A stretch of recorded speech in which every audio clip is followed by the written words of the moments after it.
Welcome to Bismarck Insights with Mayor Mike Schmitz, a transparent and engaging conversational dive into meaningful topics impacting local government in Bismarck, North Dakota.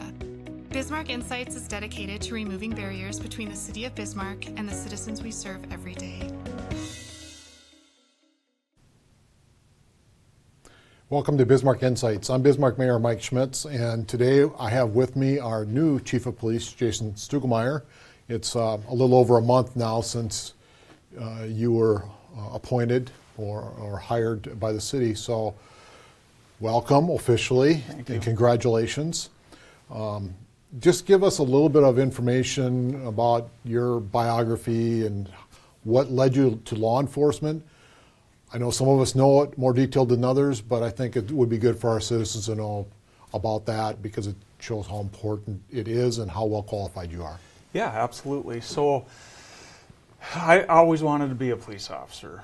That's something I always wanted to do when I was a young kid, and I kind of created my life around being that. So I went to BSc for 2 years in the criminal justice program. And then I transferred to Minnesota State University Moorhead to finish my bachelor degree in criminal justice. I interned with the West Fargo Police Department, which was very good. I think they let me do some things I shouldn't have been doing looking back on it, but it was fun. So I did get lucky. Right when I graduated, I got hired with the Bismarck PD.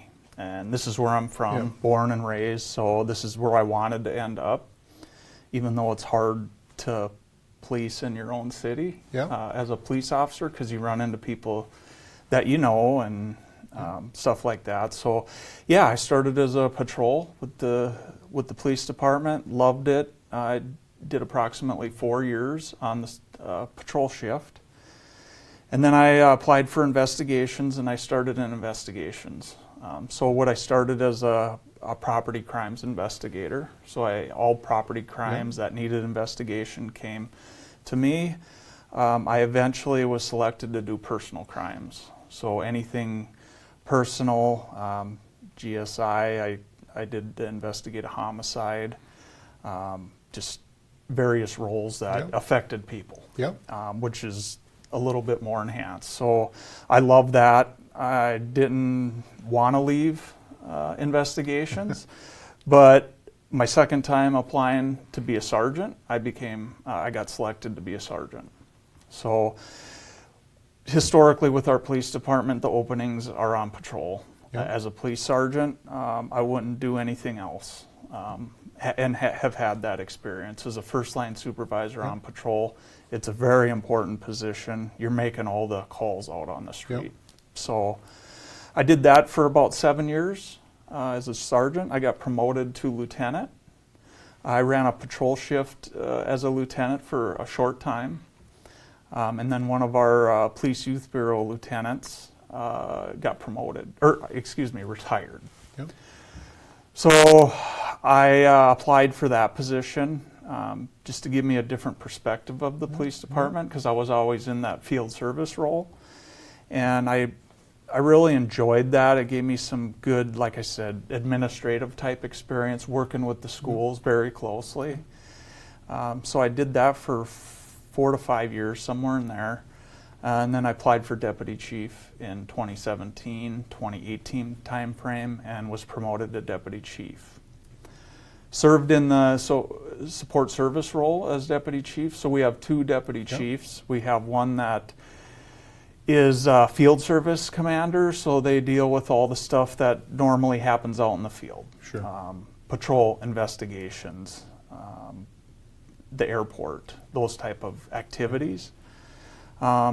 But primarily I was responsible for the budget. So I got a good introduction into the budget, the administrative workings of the police department, CALIA, our accreditation.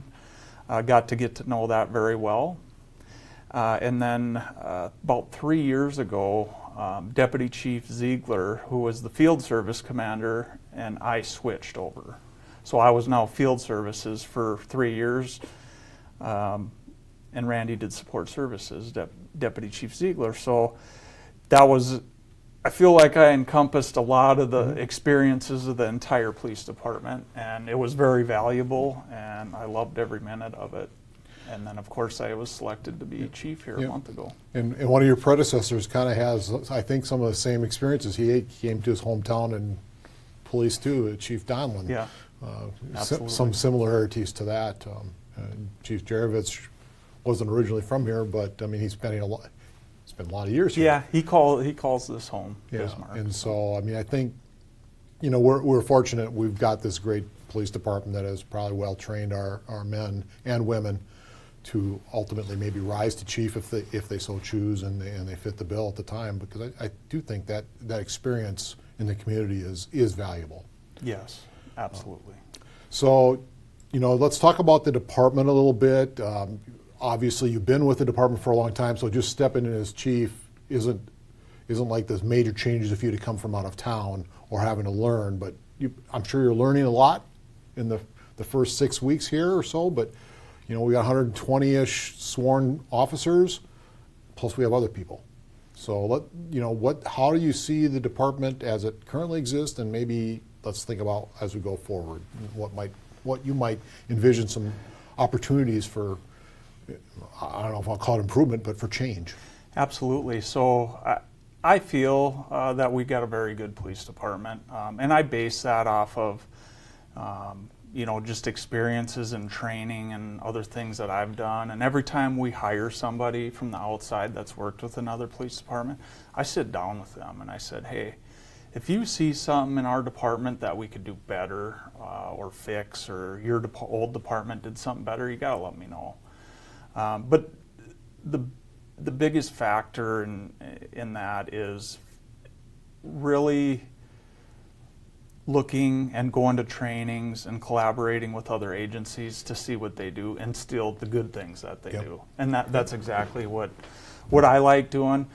We have authorized 136 sworn officers, so we're getting pretty big. I started with, when I started in 2001, we had 80 officers. So we've grown quite a bit. We have 30 support staff that are non-sworn that help us immensely in our duties.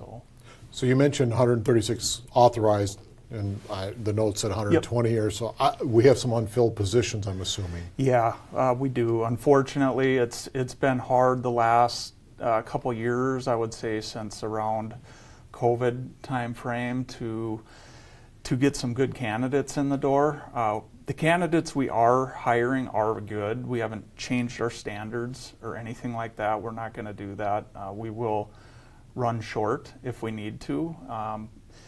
Last year was a very tough year. We were down about 14 officers, and unfortunately, most of the time that affects patrol. Okay. Because we got, you know, our support staff. Let's say our police youth bureau, our school resource officers, they're contracted, so we can't really just pull one away to fill in patrol. Same thing with the airport. We're mandated by the federal government to have airport officers out there. So we can't really just say, oh, one day we're short on patrol and pull from them. So it's tough, and it mostly affects our patrol staff. But this year, we were down to that 5 openings, which is, I think, pretty healthy. Obviously, we'd love to be full, but we're never going to be completely full, and we understand that. So we're working really hard to recruit. We go to job fairs.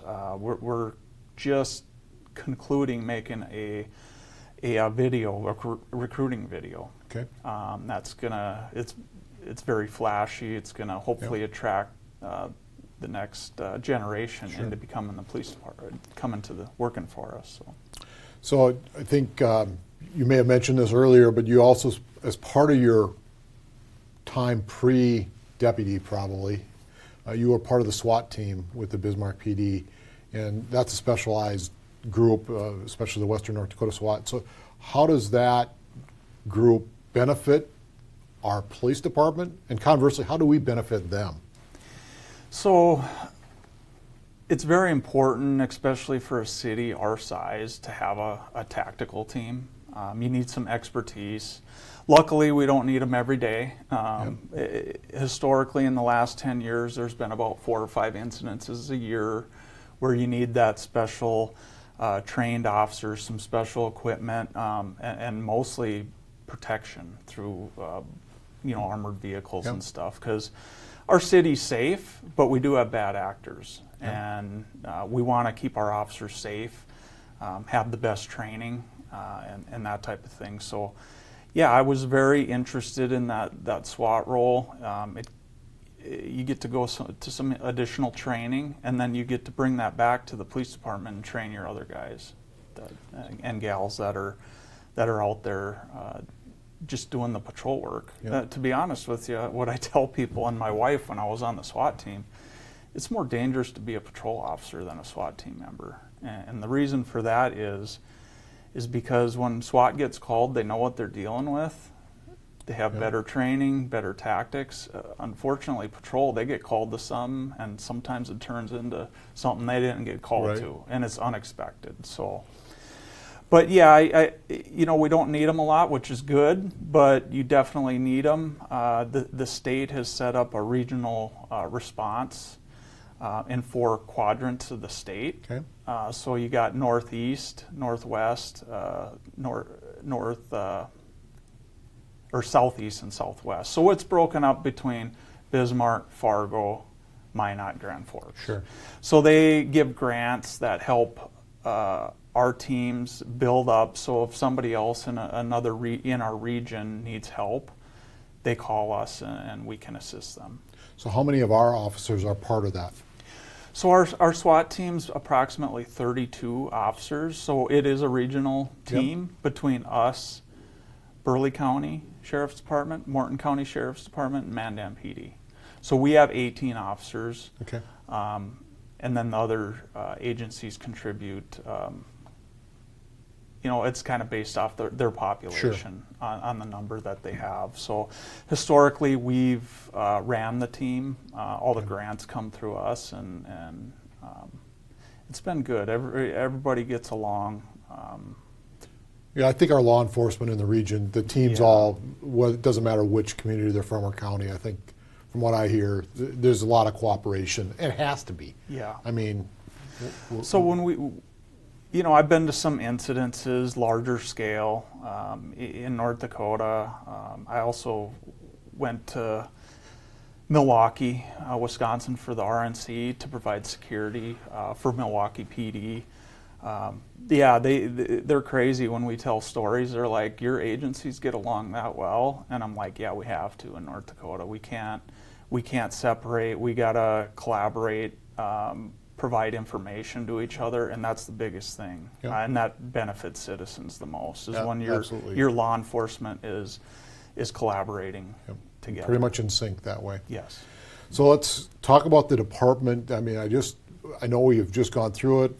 It hasn't probably been truly released yet, but we have accreditation that happens to our department. And let's talk about that. And the CALEA, you referenced it earlier. Yeah. So you can look at CALEA from an officer perspective, like I did back in, I guess I could say back in the day, right? And then what it looks like to administration, and then kind of looking at how does it benefit the citizens. Well, as an officer, you kind of think that you're doing extra work, or CALEA is telling us how to run our department. And once you get into the administration side of it, you understand that it's helping you. It's not making you do certain things. What it's doing is helping you keep current and keep you on your toes, analyze certain statistics, those type of things. So, for example,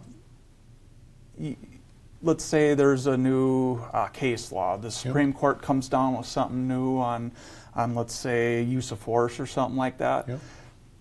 The CALEA organization will contact all the CALEA recipients and explain to them that, hey, this is new, this is coming out, these are the criteria that it came with, and what they want to see us is to put that in our policy. So we're very current on trends with modern policing, and it really helps us. For example, we got a lot of promotions going on right now. It really helps us ensure that we're fair, equitable. Everybody's kept informed of the processes at the PD, so I've been writing a lot of memos lately. But it's good, it's healthy. It keeps you, they used to say it keeps you out of the courtroom for lawsuits, and I didn't really know or believe that, but now I believe it. Because it really does, both administratively and legal-wise, that you have to keep up on your policies. And so we've just gone through the in the field examination, I'll call it. Are we able to say anything yet? What the results are or not? For our CLIA process? Yes. Well, here's what I'll say. We've been accredited since 1991. In the past, you got accredited every 3 years. They've changed the process a little bit over time. Right now they're doing it every 4 years, but what they've done is go through your paperwork every year. Okay. So they used to have an on-site where they came and just looked into all your policies, memos, making sure you're doing what you're supposed to be doing or what you say you do in your policy. And now they do it every 4 years, but it's a little different because every year they're making you show what they call proofs. Sure. We're proving what we're doing, which is what our policy says. Okay. So yeah, we got good indications that we're going to be reaccredited. The accreditation manager that came to do our on-site, he was very interesting. He was a deputy chief in the Chicago, Illinois area, and he loves accreditation. So now he works for a police department in Arizona, been doing accreditation for them, and an accreditation manager for 25 years. And I can tell you the report and what it says is very positive. He learned a lot from our department. He really did. On one of our intelligence-led policing topics, he told us the next day after he learned about it that he had called his chief that night and said, we need to do this. Like, this is crazy. The amount of information sharing that's going on within the police department and the surrounding agencies. He goes, our department needs to do this. And so he relayed that to us the next day, and it obviously feels good when you got an experienced accreditation assessor telling you that. And so, I mean, and to the citizens, what this means is we're trying to be, as a department, as current as possible with what the appropriate rules, laws, regulations, practices are. Again, as you mentioned earlier, to try to keep us out of the front page. Yeah, correct. And no, we have. There's still a risk of that, but trying to be careful of that. You did mention something earlier, and I'll just briefly touch on it. Obviously, with your elevation to the chief, that created a tiering effect or rolling of effect of items that need to happen, and so we need to be hiring a new deputy, and that's going to probably mean a new lieutenant because it goes through the ranks, correct? Yeah, so we did have the void with me being promoted was a deputy chief, so we just announced that this week. We went through a pretty intensive process for that, so we do have a deputy chief in place effective Sunday. We did have a lieutenant retire also. Yes, so and I failed to mention that. So we have 2 lieutenant positions open at this time. We're going through that process right now. I got to tell you, I wasn't expecting this because I've never seen this in the past. We have 18 sergeants that can apply for lieutenant. We have 15 of our 18 sergeants applied. Well, that probably speaks volumes to the appreciation to the force. Yeah, I think that's very healthy. It's going to be healthy competition. It's going to, obviously I would love to promote more than 2, but we got 2 openings, and I just want to get the best people in there for the citizens of Bismarck and the Bismarck Police Department. Yeah. And that also opens the void then with 2 sergeants. So I have just initiated the sergeant process just gauging interest. So they let me know if they want to participate in that process. And that process is going to start 2 weeks after the lieutenant process is finalized. So I'm already getting a large input of officers that want to become a sergeant too, and that's healthy also. Yeah, I think it is. I think it's great when we have positions open up and we have more than 1 or 2 people that are going to apply for it. That just means, that I think our rank and file, if we want to look at it that way, or the other individuals view our team as worth investing in further. Yes, absolutely. And they want to support it. So let's talk about, you've been in the position of law enforcement, one level or another, for a number of years now. What have you seen going on in our city from a crime standpoint? What's changed? What's gotten worse? What maybe has gotten better? I mean, obviously, more population, we're going to have more crime, unfortunately. But yeah, I did some statistical analysis on crime. Obviously, we have different kinds of crime than we have in the past. We've been able to, from what the stats look like we've been able to cap it. Obviously, and this is no different from around the country, there's some more violent crime than there used to be in the past. But I think if you look at the Bismarck area, it's been stable for the last 10 years. And that's contributed from our officers doing a great job. And I think they do a great job. And I will argue, based on statistics that are out there for everyone to see, that we're the most active police department serving our citizens in the state. So yeah,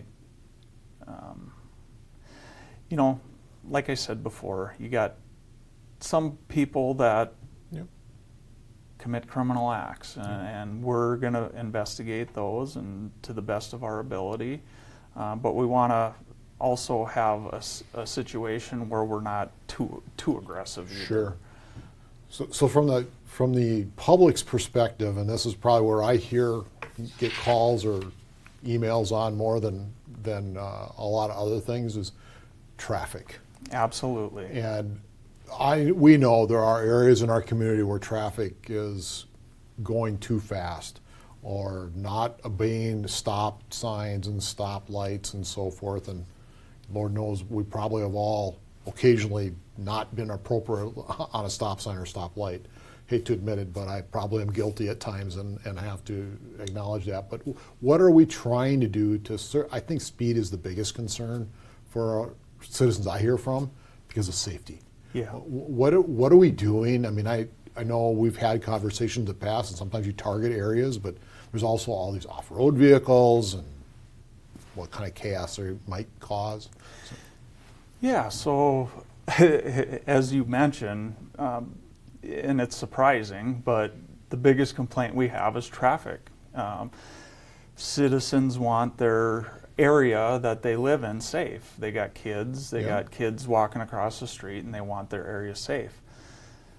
We typically have 8 to 10 officers on an average day out there patrolling. So unfortunately, we cannot cover every area. We just cannot.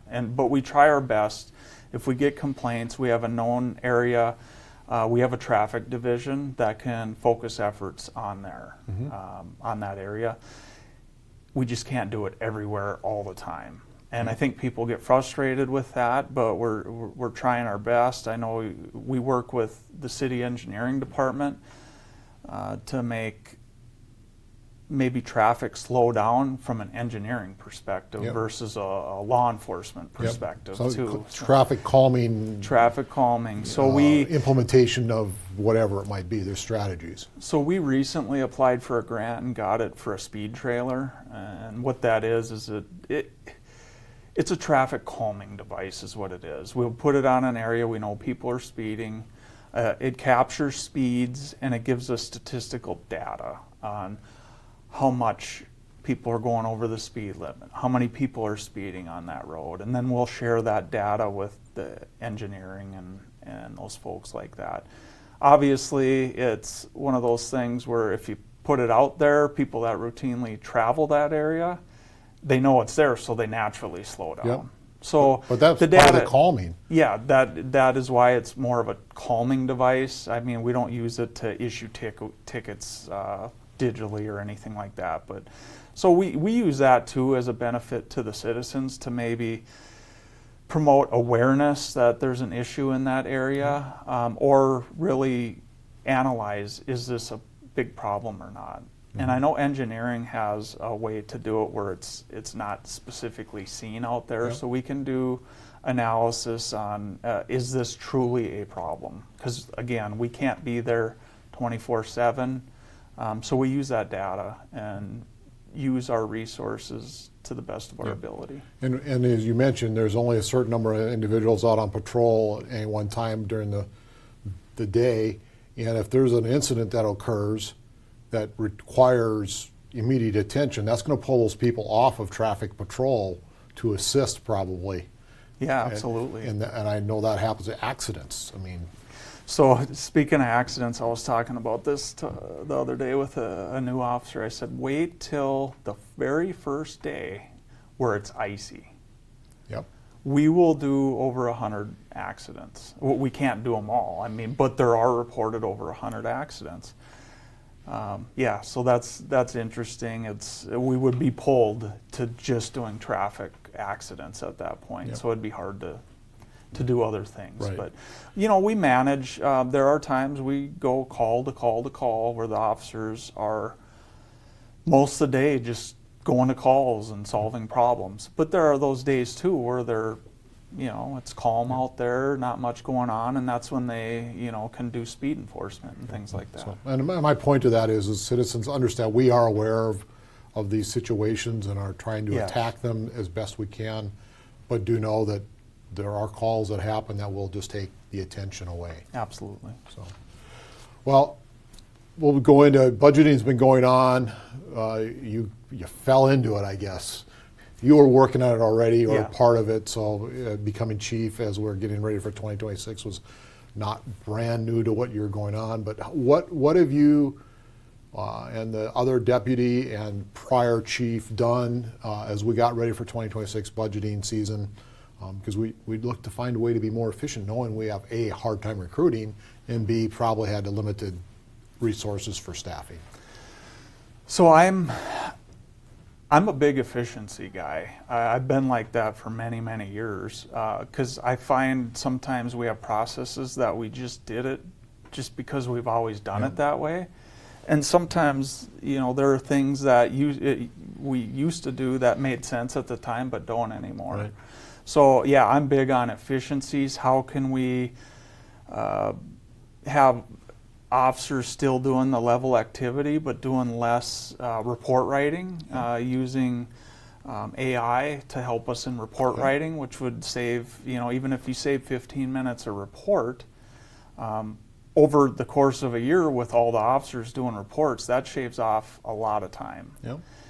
So we have invested in that, luckily, with the city and the budget committee and everybody understanding that we can save time here by helping with report writing. I know the hospital industry is doing it to save time, and we're no different. Yep. So definitely we're looking at processes to be more efficient, looking at technology to be more efficient, and we're going to continue to do that. Okay.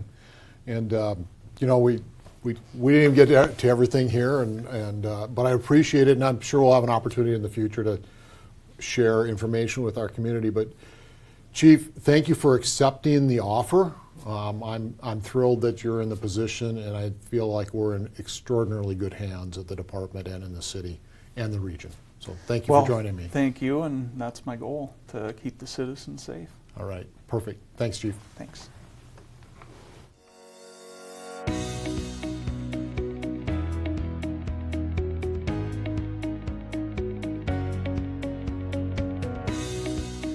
Thank you for watching Bismarck Insights with Mayor Mike Schmitz.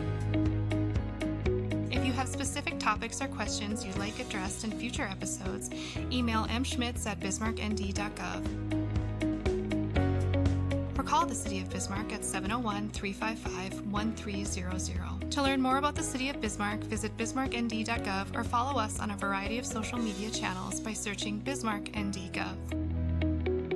Bismarck Insights is a collaboration between Dakota Media Access and the City of Bismarck. You may find Bismarck Insights episodes on Government Access Channels 2 and 602, as well as on Roku, Apple TV, and Fire TV devices, on Radio Access 102.5 FM, and on demand at freetv.org.